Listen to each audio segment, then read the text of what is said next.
I was in Iraq in 2006 during the surge. I was there for 15 months. We were based out of Cobb Spiker, which is 20-30 minutes north of Tikrit, Iraq. I remember working with the British, some Australians, Canadians, and then Ukrainians as well.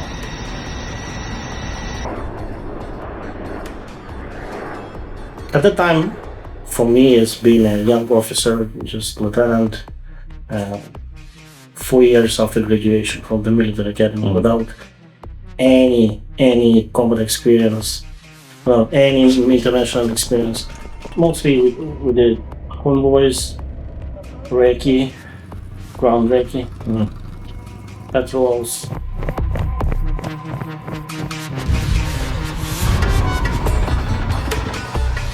It was actually the big base, 27 kilometers perimeter. Оце кітель мій особистий, я тоді був, я вже казав, старшим лейтенантом. Це емблема 73-го механізованого батальйону. У складі 7-ї бригади виконував в Іраку завдання щодо супроводження гуманітарних грузів по території самого Іраку, в сторону Кувейту, доходячи до кордону і повертаючись назад. Супроводжувалися також гуманітарні грузи до Басри, Ель-Сувейри, до кордону з Іраном, та декілька разів побували ми в Багдаді.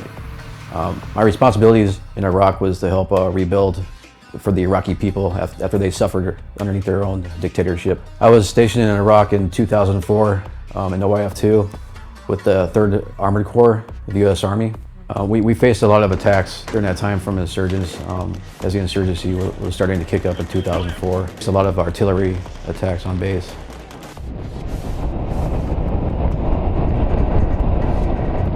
And it was a huge and massive movement of U.S. infantry battalion. Oh, come on, with the numbers and numbers, tanks, Humvees, BRs, Bradleys, the huge line. What's your opinion about the Apache helicopters? I saw how Apache destroyed the building in a couple of seconds, where the rebels were sitting and shooting towards the base. Amazing work. It felt a lot safer when either Apache helicopters or the A-10 Warthogs would fly above us. Feel like as an infantryman or a ground troop, you're like, oh, okay, we're good now, we're safe.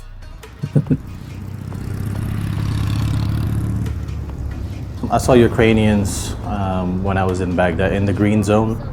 I was actually really surprised to see them. I did not know at the time that they were present in Iraq and that they had contributed such a big contingent. They were, the top 3 or 4, considering size of the task force. Під час нашої ротації бойових епізодів практично не було. У нас єдине, що в Сувері загинули наші хлопці під час розмінування. 7 офіцерів, і солдат загинули. We had a huge hospital, actually with Ukrainian personnel, mostly with Ukrainian personnel.